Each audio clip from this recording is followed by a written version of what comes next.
બનાસકાંઠાની જનતા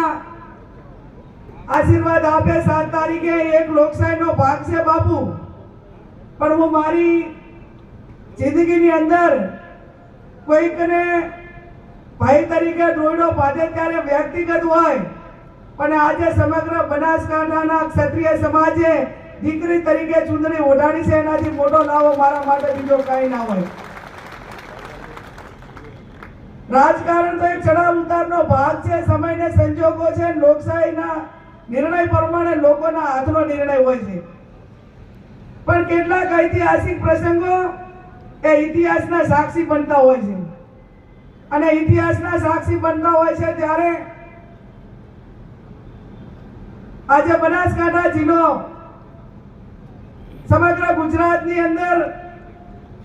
જ્યારે પહેલામાં પહેલી ટિકિટ બાપુ તમે માને જાહેર કરીને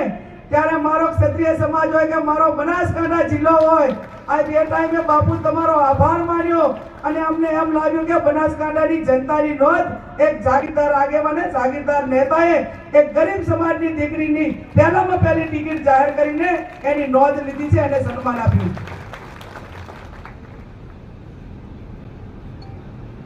મારા સૌ વડીલોને એક બેન દીકરી તરીકે મારે કોઈ રાજકીય ભાષણ નથી કરવા,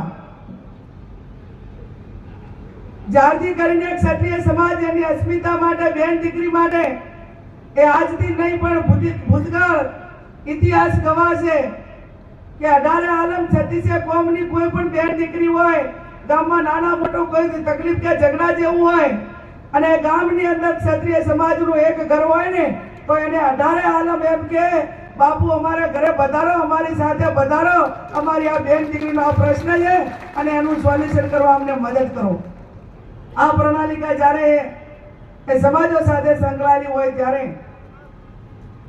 મેં કહ્યું એમ રાજકારણ એ લોકોને એક લોકશાહીનો ભાગ છે,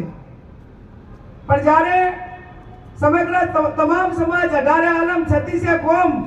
એ જાગીરદાર સમાજ માટે પોતાની દીકરી માટે મદદ માંગતી હોય, એ ઇતિહાસ આપણી પાસે ગવા હોય અને જ્યારે ક્ષત્રિય સમાજની પોતાની બેન બેટી સામે કોઈ પણ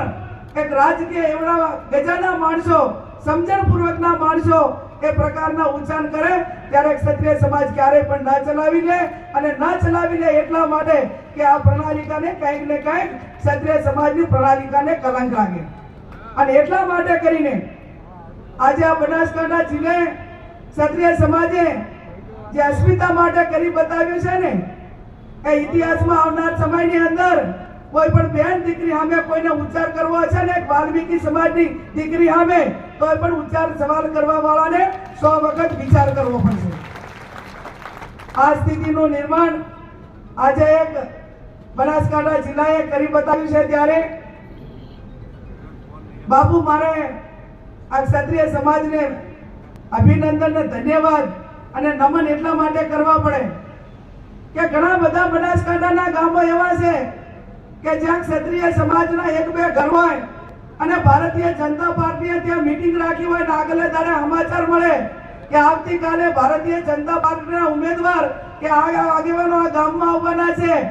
એ દિવસે આગલા દિવસે મારા ક્ષત્રિય સમાજના યુવાનો તમામ સમાજને જઈને નર્મ ભાવે વિનંતી કરે કે અમે આખી જિંદગી તમારા ભેગા રહ્યા છીએ અને અત્યારે અમારે તમારી જરૂર છે, તમે અમારા ભેગા રહો અને અમારા કહેવાથી આ મીટિંગ ના કરો, અને સમગ્ર તમામ ગામોની અંદર તમામ ગામના તમામ 18 આલમ 36 કોમે એ જાગીરદાર સમાજને ટેકો આપીને એ ગામમાં ભારતીય જનતા પાર્ટીની મીટિંગ નથી થવા આપી। આ તમારી લોકો સાથેનો પ્રેમ અને એને લાગણી છે।